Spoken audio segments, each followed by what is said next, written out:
A gente vai começar falando sobre fé. Ah, a fé e a academia, né? Elas são conciliáveis? Será que a fé é bem-vinda na academia? Crer é pensar? Né? São perguntas que a gente tem como chave inicial para essa conversa que a gente tem aqui.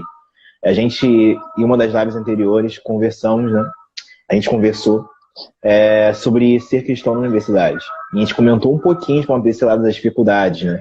Críticas que vêm, enfim. Só que a gente não explanou isso de uma forma mais profunda, né? Agora a gente quer justamente comentar sobre isso.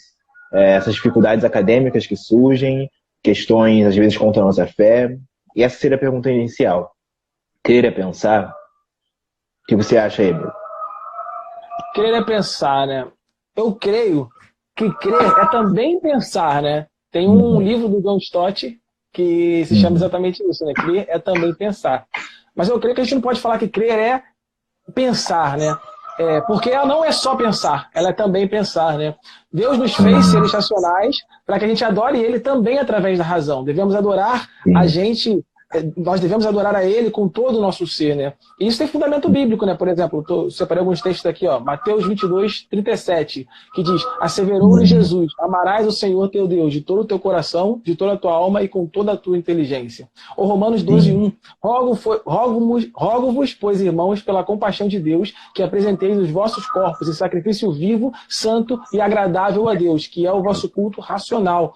Então, para que a gente possa ter um Uhum. culto racional, a gente precisa ter uma fé racional. Então, eu creio que a resposta é essa. Crer não é Também. pensar, é também pensar. Isso aí. Muito bom. Então vamos lá, né? Então a gente está falando que crer é também pensar, né? Então a fé, de certa forma, ela é racional. Ela é fundamentada também, como eu gosto de dizer, né? Ela pode ser fundamentada. Aliás, uma das coisas que a gente comenta, né, que muita gente, quando chega na universidade, perde a fé, e às vezes tem esse estigma, esse paradigma. Caramba, o cristão, a pessoa que tem fé, vai para a universidade e se perde lá. Por quê? Será que a nossa fé ela não é racional? Será que a nossa fé ela não tem motivos de ser? São coisas que às vezes surgem. Mas eu geralmente gosto de comentar que quando alguém vai e perde, né, a sua fé, não é porque a nossa fé ela é irracional, não é porque ela não tem motivos de ser. É porque muitas vezes as pessoas vão, né, com uma fé não fundamentada. E uma fé não fundamentada, qualquer golpe pode se derrubá-la, né? Qualquer pontapé pode deixar ela cair no chão. Então, é necessário uma fé fundamentada, não uma fé que pensa, apesar da fé não ser só pensar, mas uma fé que pensa, que amadurece. Só que eu queria entrar no ponto, né? A gente está falando aqui um pouquinho de fé racional, mas o que não é uma fé racional, o que não é uma fé madura, o que não seria uma fé fundamentada? O que você comentaria sobre isso? Na minha opinião, assim, de forma bem simples, bem resumida, eu acredito que aquela fé que não é fundamentada é aquela Uhum. fé que ela foi tomada como óbvio desde a sua nascença, né? Você simplesmente aceitou ela, de repente, dos seus pais, enfim, da sua criação. Você simplesmente aceitou Uhum. aquela fé, né? Ou seja, você não sabe as raízes dela, você não consegue enxergar as evidências dela na vida e muito menos consegue fazer esse diálogo, né? Com as mais diversas Sim. áreas da vida, né? Tem um professor aí da UERJ, eu esqueci o nome dele. Se alguém for de pedagogia aí, de licenciatura e puder me ajudar, de filosofia, Diogo alguma coisa. Não lembro o nome, mas ele falou uma coisa em uma aula dele de filosofia muito interessante, né? Ele falou que um rapaz levantou a mão para fazer uma pergunta, né? Aí falou assim: Uhum. talvez essa pergunta seja muito óbvia. Ele falou assim: isso eu nunca esqueci. Ele falou: as perguntas óbvias são as melhores. Por que as perguntas óbvias são as melhores? Porque as pessoas elas costumam assumir que já possuem as respostas para ela. Então, elas acreditam que não precisam refletir acerca delas, né? E resultando, Uhum. então, em ignorância com relação a esses temas, né, tidos como óbvios, né? Então, Sim. tratar a nossa crença em Deus como simplesmente óbvia também é perigosa, né? Uma evidência do perigo, desse perigo, é que a existência de Deus a existência nele é prontamente abalada Uhum. quando a gente vai para a faculdade, né, e encontra Uhum. algum intelectual que expõe argumentos a favor da inexistência de Deus de forma racional, né? Quando a gente tem Sim. essa fé não fundamentada, a gente tende a ter essa nossa fé abalada, né? E na universidade isso Uhum. fatalmente vem a acontecer com frequência. Sim, e é muito interessante isso. A pessoa vai, né, para um campo cheio de lobos. Se ela não estiver preparada, esses lobos vão devorar a fé dela. Então, Sim, sim. uma pessoa que nunca talvez tenha pensado sobre os argumentos para a existência de Deus, de repente chega e ouve, né, de um doutor, que ele é uma pessoa conhecedora, né, uma pessoa sábia, só que com aquela vertente dele lá, obviamente vai parecer que é aquela visão dele que é a única visão. Quando, na verdade, existem outras pessoas de mesmo nível intelectual, ou até mais do que ele, que têm argumentos para a par. Mas, infelizmente, aquela pessoa não teve conhecimento disso. E aí é um ponto interessante, né? A gente vê a diferença entre fé e fideísmo. Fideísmo é um termo que eu vi há um tempo, do doutor em arqueologia, o Rodrigo Silva, né? Que é um cristão, por sinal. Ele explicando um pouquinho sobre isso que a gente está falando aqui, dos motivos para crer em Deus. Ele diferencia fé de fideísmo. Sabe, a fé como essa fé madura, onde a gente pode de alguma forma amadurecê-la com conhecimento, não só pelo pensar, mas também pelo pensar, diferenciando essa fé de uma fé apenas fideísta, que é ouviu de bate-pronto. Não é assim porque é assim. Nem tentou pensar sobre, entende? E esse é um ponto importante. Se a gente ir apenas com a mente cheia de fideísmos, quando vierem as críticas, muito provavelmente não vamos estar preparados para enfrentá-las. Dificilmente uma fé baseada em fideísmos ou uma fé não amadurecida, vamos dizer assim, né, não fundamentada, vai sobreviver, né, num campo minado como esse. Mas aí uma pergunta. Quais seriam, para você, consequências dessa fé frágil? Quais seriam consequências positivas e negativas dessa fé não fundamentada, uma fé que não se preocupa em amadurecer, em estudar? Quais você acha que são as consequências de uma fé assim?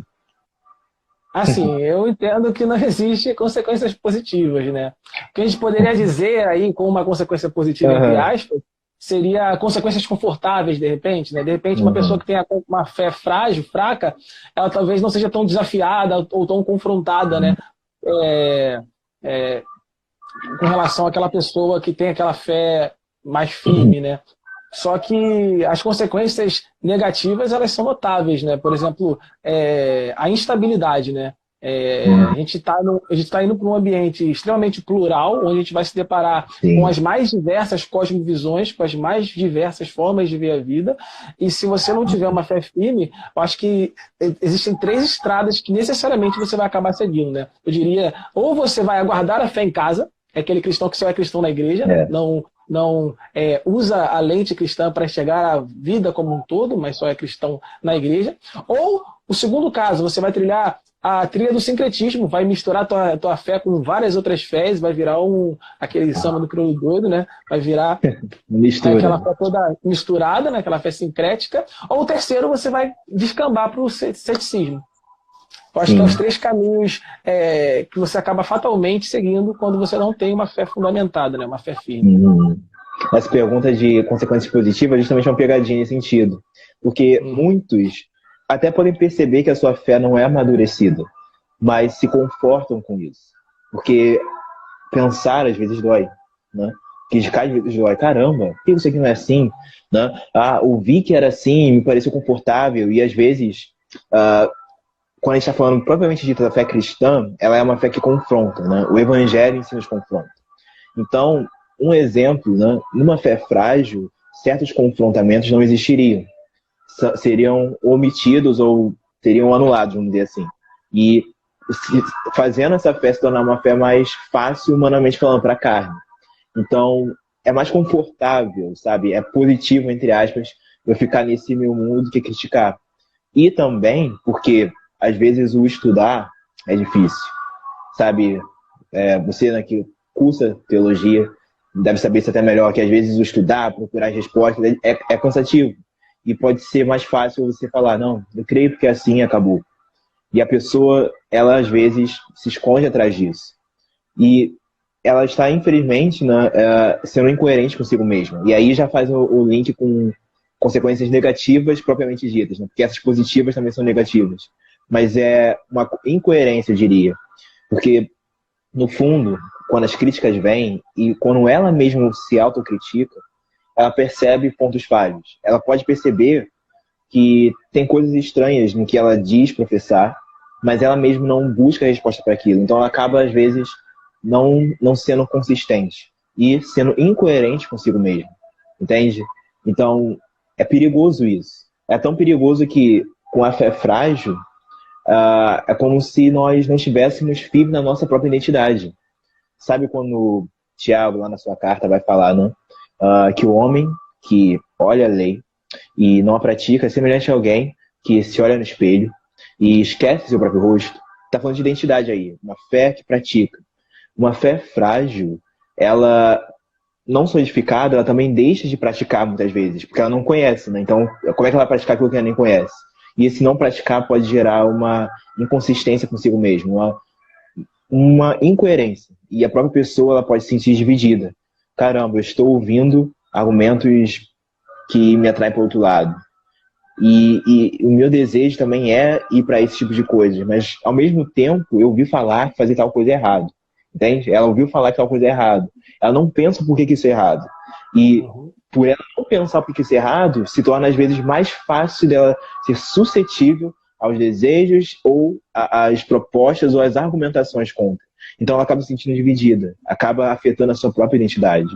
Então sabe, demasiadamente perigoso não ter uma fé firme, uma fé fundamentada, né? Como eu gosto de dizer.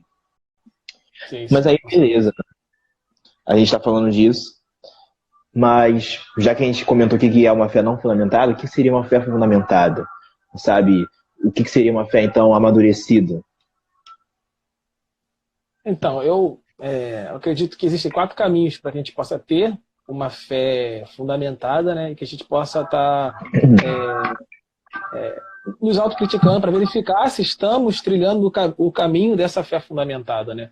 Eu diria os 4 caminhos são relacionamento vertical, relacionamento horizontal, revelação especial e revelação geral. Como assim, Thiago? Relacionamento vertical, relacionamento de nós com Deus, né? A gente precisa de oração, a gente precisa ter intimidade. Eu diria que o elemento mais pragmático, mais prático disso seria a oração, né? Que simbolizaria, né? Representaria o relacionamento vertical, né? Mas eu estou falando mais de intimidade com Deus mesmo, né? Não aquela oração. Quando fala de oração, não é aquela oração também, oração por oração, né? Mas aquela oração que busca intimidade com Deus, uma vida de busca de intimidade com Deus de fato, né? Relacionamento horizontal é fundamental também. Não só relacionamento vertical, mas relacionamento horizontal. E no relacionamento horizontal englobaria a gente entender, né, a história da igreja, porque não só o relacionamento com os nossos contemporâneos, né? O relacionamento com a igreja de Cristo como um todo também significa se relacionar com as pessoas que já passaram, com a igreja que já passou, né? Então conhecer a história da igreja, a história da sua igreja, conhecer os livros teológicos da sua época, né? As principais referências teológicas, né? Os principais pensadores cristãos da nossa época, né? Acompanhar o pensamento teológico das mais das referências atuais, né? Aprender com a igreja local, isso é fundamental, né? Estudar, fazer cursos, enfim, eu acho que relacionamento horizontal se resumiria a isso: história da igreja, livros, cursos, acompanhar o posicionamento dos teólogos de referência atualmente e aprender com a igreja local. Então, relacionamento vertical, relacionamento horizontal. Também diria revelação especial, que seria o estudo da palavra, e revelação geral, que é estudar a natureza. E a natureza aí entra num campo que a gente trabalha na universidade, né, que são as áreas do conhecimento, né? Se a gente entende que há 2 revelações, né? A revelação especial, que é a revelação das Escrituras, e a revelação geral, que é a revelação de Deus na natureza, e as duas são revelações divinas, elas não podem de forma alguma se contradizerem, né? Se a gente vê uma contradição entre as duas, significa que nós estamos interpretando uma das duas ou ambas de forma errada, né? Então, uma cosmovisão e uma fé fundamentada definitivamente enxerga a compatibilidade entre a fé e a ciência ou a área de conhecimento que a gente está trabalhando, estudando. Então, isso. Como diz o físico Adalto Lourenço, né? A Bíblia e a fé não se contrapõem. A Bíblia é devidamente interpretada, né? E a ciência devidamente estabelecida, elas não se contrapõem porque o autor é o mesmo. E isso é muito interessante se pensar. Agora, já que a gente está comentando isso, né? Já que a gente está comentando então que a fé ela pode ser vou dizer, estimulada e trabalhada, para falar um exemplo de forma prática, se eu te perguntasse, né? Quais são os motivos que você tem para crer em Deus? Alguns deles, né? Porque a gente não tem uma live aqui de horas para falar sobre, mas algumas argumentações, o que você diria, né, sobre motivos para crer? Aliás, há motivos para crer? Uma boa pergunta, né? Primeiro, o maior motivo para eu crer em Deus é o meu relacionamento pessoal com Ele, né? Eu tive uma experiência real com Deus, né? E não há nenhum tipo de argumento lógico e racional que possa ser mais convincente para mim do que a própria experiência pessoal com Ele, né?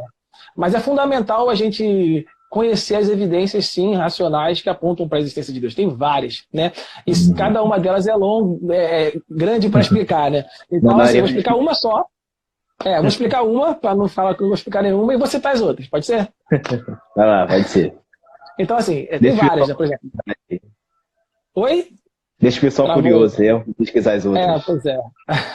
Então tem várias, eu vou citar, por exemplo, tem um argumento cosmológico, o argumento cosmológico de Leibniz, que tem um pouco de diferença do tradicional, tem o argumento moral, tem o argumento teleológico, enfim, são vários argumentos. Eu vou explicar o cosmológico, né?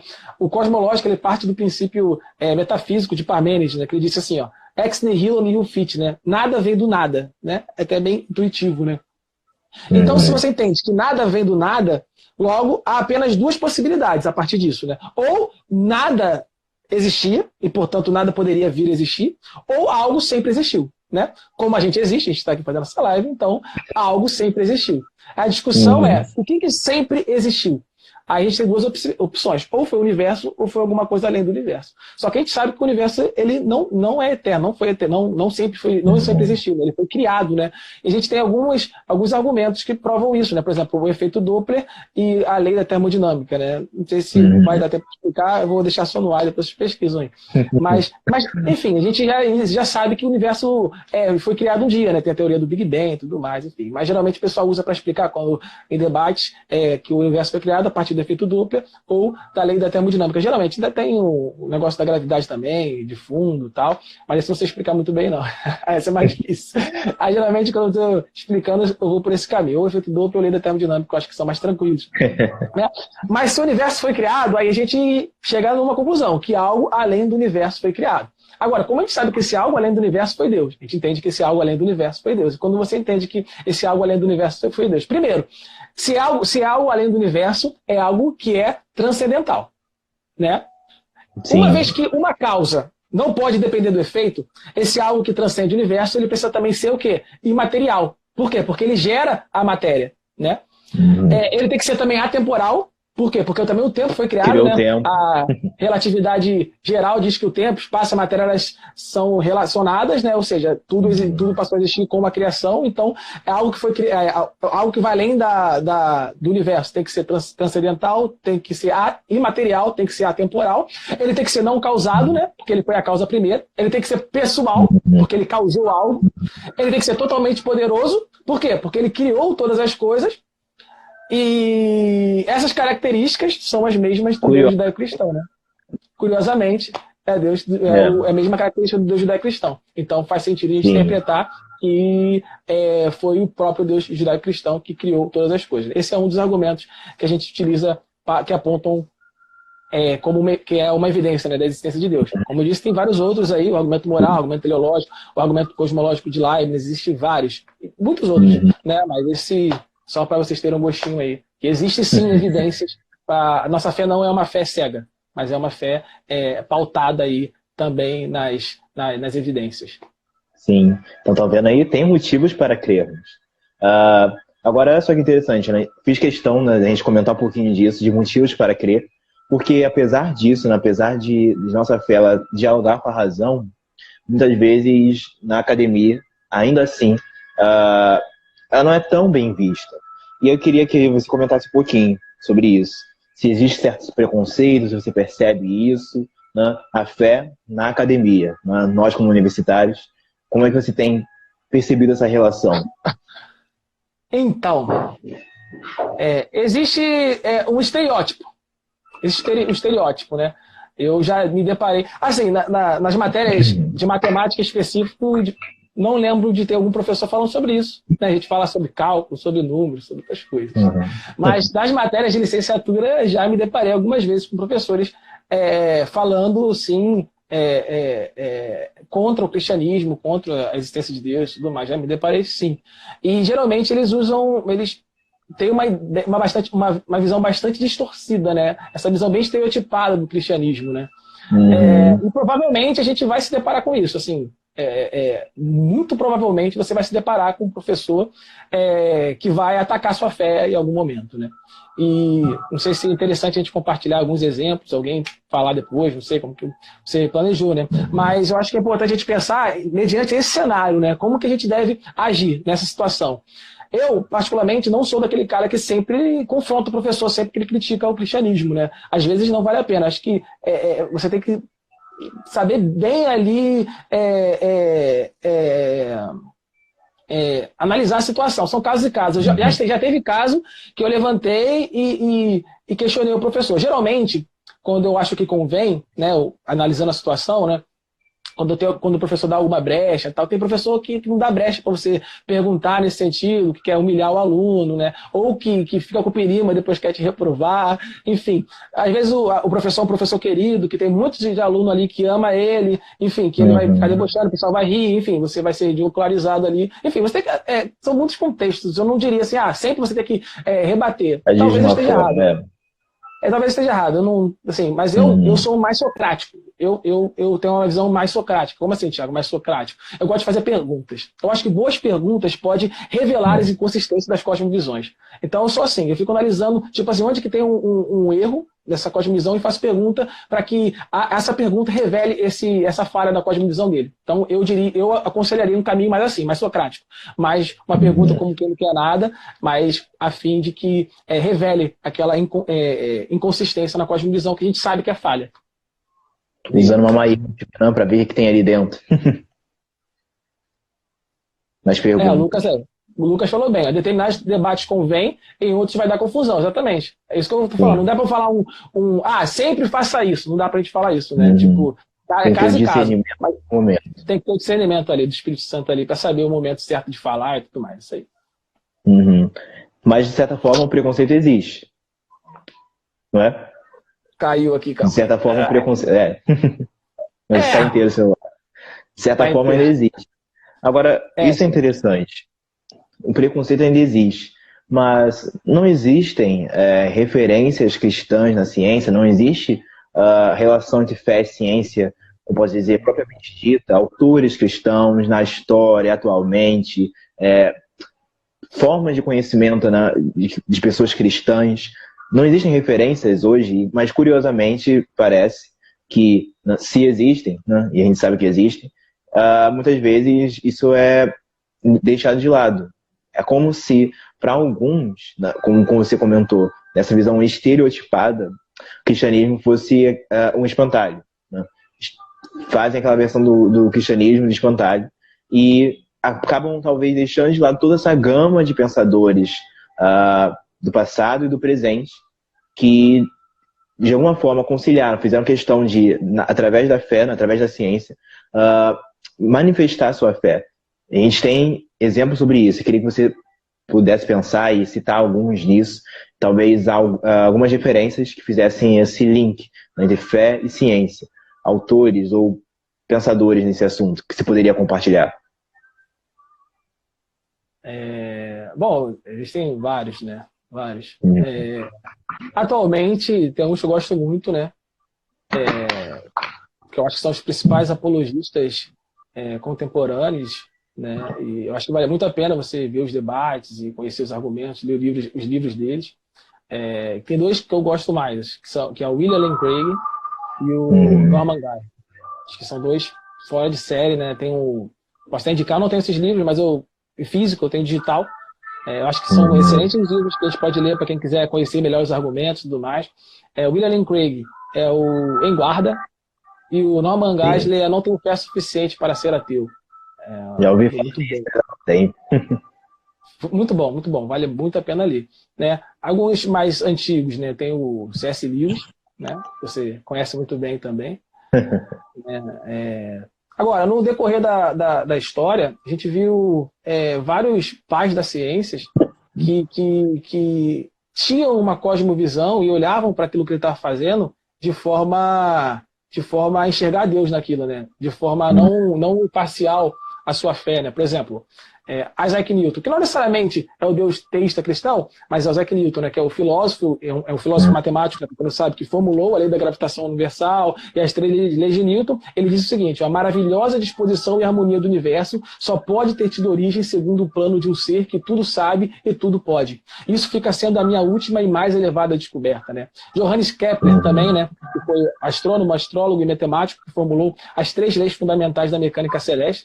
Ele vai dizer que as leis da natureza nada mais são do que pensamentos matemáticos de Deus, né? Enfim, o próprio Louis Pasteur, que é um cientista francês, né, que fez descoberta de enorme importância aí na história da química, da medicina, né? Tem uma frase que é atribuída a ele, né? Dizem que foi ele que disse assim: um pouco de ciência nos afasta de Deus, muito nos aproxima. Né? Então, assim, a gente tem muitas referências de pais da ciência que enxergavam a área de conhecimento dele a partir de uma lente teísta. A gente tem várias referências de pessoas que defendem a existência de Deus a partir da teologia natural, né? Das áreas do conhecimento, como elas apontam para ele. O Lucas está dando outro exemplo aí, na área da história, existem autores cristãos como Jean Delumeau, não sei falar isso, Delumeau, eu não faço ideia como se fala isso. Então tem outras referências aí de áreas como Jean. Enfim, outros exemplos. Quanto mais me aprofundo na ciência, mais me aproximo de Deus, Albert Einstein, enfim, está repletos, né? Mas eu acredito que hoje a gente precisa de mais intelectuais cristãos. Estamos carentes de intelectuais cristãos, principalmente no Brasil, né? Nas universidades, né? E talvez isso seja uma vocação aí para cada um de nós aí, para que a gente possa nos intelectualizar, ter uma fé racional para fazer a diferença aí no ambiente que nós estamos. Sim. Então existem referências, existem nomes, sabe, de pessoas cristãs que fizeram diferença na ciência. E olhar disso, lembrar disso, deveria nos ser inspirador. Para vocês que estão assistindo aí, às vezes, diante dos questionamentos, né, como a gente falou lá no início, se a gente não tiver uma fé fundamentada, pode parecer que só por ouvir um lado da história, só por ouvir as críticas daquele professor, né, que é conhecedor, repito, né, a gente não pode negligenciar isso, mas só ouvindo da visão dele, a forma de ser das coisas, a gente pensa que a nossa fé ela é mínima e que ela não há motivo para ser, mas não é assim. Existem respostas. A gente já comentou isso numa das lives anteriores, que a gente não deve parar nas perguntas, mas buscar as respostas. E muitas respostas existem. Não travar no questionamento, mas usa ele como pontapé. Caramba, estou com dúvida nisso. Amém.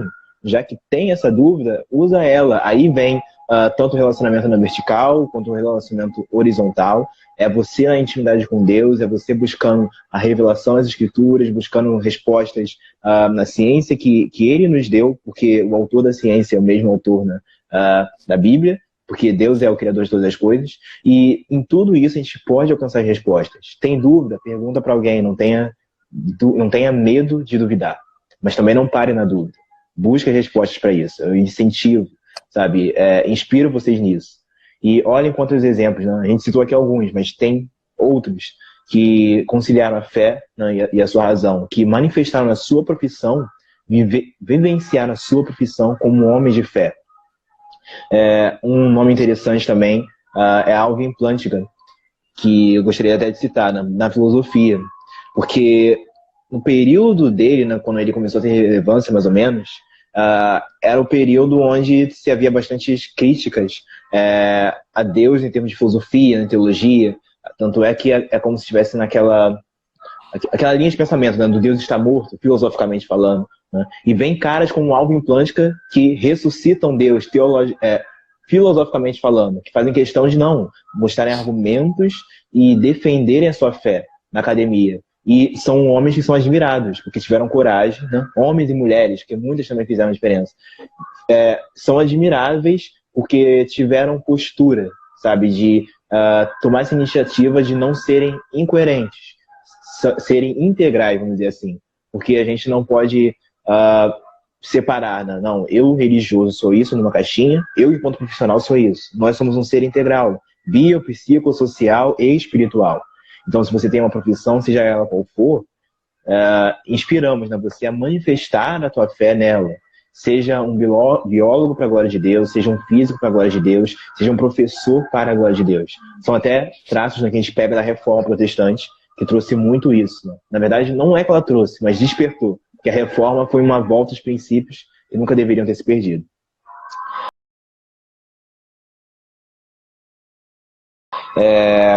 Mas, enfim, a gente tocou aqui em vários pontos, né, falando sobre uma fé ser fundamentada, uma fé ser racional. E a gente comentou inicialmente de como que é ruim uma fé frágil. Mas agora falando dessa fé racional, né, fundamentada, eu faria uma pergunta. Existem perigos numa fé racional, uma fé racional demais? Quais seriam, talvez, consequências de uma fé que exageradamente tenta ser racional? Existem consequências negativas? Queria que você comentasse um pouquinho sobre isso. Então, nisso você falou sobre o fideísmo e a fé, né? Eu gosto de contrapor o fideísmo ao racionalismo. Tem um livro, deixa eu pegar aqui, deixar aqui separado. Esse livro aqui, ó. Gosto muito dele. Isso aí, Lucas, historiador. Opa! Inteligência Humilhada, Joana Madureira. Calma aí, vou mostrar uma parada. Fotografado e tudo, ó. Que isso, hein? Eu não consigo essas coisas aí. O quê? Eu não consigo essas coisas. Mas brincadeira à parte, o Joana Madureira, nesse livro, Inteligência Humilhada, ele traz um conceito bem interessante, né? A inteligência humilhada, ele é um equilíbrio entre o fideísmo e o racionalismo, né? O que é o fideísmo, né? O fideísmo é a fé em detrimento da razão, né? O fideísta religioso é aquele que crê que a razão não pode dominar a sua fé, né? Ele geralmente vai apresentar a razão como algo que o distancia de Deus, né? Que é alguma coisa que a gente já bateu aqui. Mas a gente também não pode ser o racionalista, né? Porque o racionalismo, ele crê que a fé compromete a razão e torna ela subjetiva, né? A fé na visão racionalista geralmente é apresentada como algo alienante ou que pode, que precisa ser abandonada, né? Porque pode prejudicar a sua forma de enxergar a sua área do conhecimento, né? Mas ele fala que não, que a gente não pode nem ser fideísta e nem ser racionalista. A gente precisa ter um equilíbrio, né? A gente precisa ter uma fé racional e uma razão humilhada. Então, quando você fala assim de ser racionalista, de ser racional demais, eu diria, não racional demais, mas diria ter uma fé racionalista. Aí seria um problema. A gente tem um campo teológico chamado de liberalismo teológico, que ele é muito perigoso, porque ele é racional demais, né? Ele é racionalista demais, né? Acabei de falar que não é para falar racional. Mas ele é racionalista demais, sim, a ponto de questionar os milagres escriturísticos, a ponto de questionar a Bíblia como palavra de Deus, a ponto de questionar episódios marcantes escriturísticos. Sim. Exato, escriturísticos que não tem nenhum tipo de alguma coisa que aponte que aquilo ali é mitológico. Por exemplo, já contei liberais que falam que a mulher samaritana nunca existiu, que o livro de Jó também é mitológico. Enfim, ele começa a falar que a Bíblia toda é mitológica, começa a falar que os milagres não existiram, né? Racionalizar os milagres, não entende mais a Bíblia como palavra de Deus, e tem alguns que chegam até a dizer que Deus não ressuscitou, né? Que aí a gente descamba para o lado da heresia total, né? Então, sim, é perigoso. Não nem fideísmo nem racionalismo, mas uma fé racional e uma razão humilhada. Vou junto aí com o Jonas Madureira aí, inteligência humilhada. Os não extremos, né? Porque, por um lado, a gente falou, né? O perigo de uma fé totalmente frágil, que não se importa em pensar, que está ali na sua caixinha, que facilmente é derrubado. Mas, de um outro lado, um extremo racionalista, não mais racional, porque estando no equilíbrio, nós temos estamos também com razão, a nossa fé tem razão, mas um racionalismo da fé radical, querendo apenas crer baseado na razão. E o interessante e curioso, né, é que essas pessoas que tendem para esse extremo acabam perdendo a própria essência da fé. Porque, para pensar, se ela quer racionalizar tudo e quer deixar de lado o sobrenatural, já é como se não fizesse mais sentido a sua própria fé. Porque ela não está baseando a sua fé mais na fé, mas está baseando a sua devoção na razão, no homem. Entende? Na sua forma de pensar, na sua capacidade, não em Deus. E talvez até mesmo o conceito de Deus, para esses, infelizmente, acabe se distanciando. Se torna uma ideia, talvez, muitas vezes. Não um Deus pessoal. Não se torna mais pai, mas se torna apenas uma teoria, o que é triste. Então, nós temos que tomar muito cuidado. Que a gente não seja pessoas rasas, mas que a gente não tenda também para um outro extremo de querer depender demais de nossa própria razão, achar que somos nós, por conta de nossa racionalização, que na verdade é mínima. Se não me engano, na biografia do próprio Isaac Newton, ele disse, né, que se considerava como um menino brincando à beira da praia, enquanto isso um mar à frente jaz um mar à frente para desvendar. Se não me engano, Isaac Newton disse isso. Então, uau, né? Um cara disse isso. Então, cara, nossa razão é mínima. O ser humano, ele é muito prepotente. A gente descobre um negocinho e a gente acha que sabe o mundo, quando na verdade a gente descobriu uma concha, enquanto tem um mar à frente para ser desvendado. Que a gente não caia nesse engano. Né? E quis fazer essa pergunta porque, infelizmente, é uma tendência que se tem.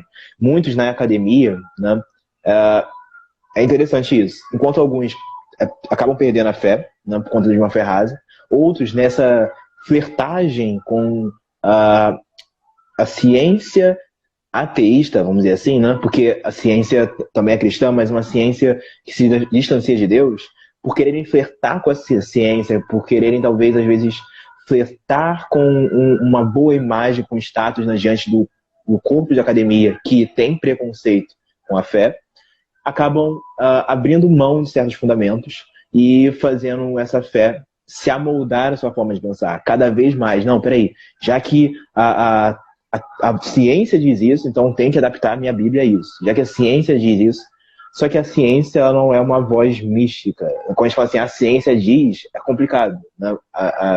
A ciência, na verdade, é um conjunto de ciências, é um conjunto de pensamentos, de ideias que pode mudar, aliás, dizendo. Então, é perigoso querer ficar devotando a sua vida, né, e manipulando a própria fé, toda hora querendo se adaptar. Porque chega um ponto que, assim como aquele que tem uma fé frágil, né, e rasa, esse também chega num ponto que ele fica incoerente consigo mesmo. Porque ele diz que acredita em Deus, mas é um Deus que já não faz milagres. Né? Diz que acredita na Bíblia, mas a Bíblia para ele já não é o livro de Deus. Então acaba perdendo a sua própria identidade, a sua própria essência, o que é perigoso.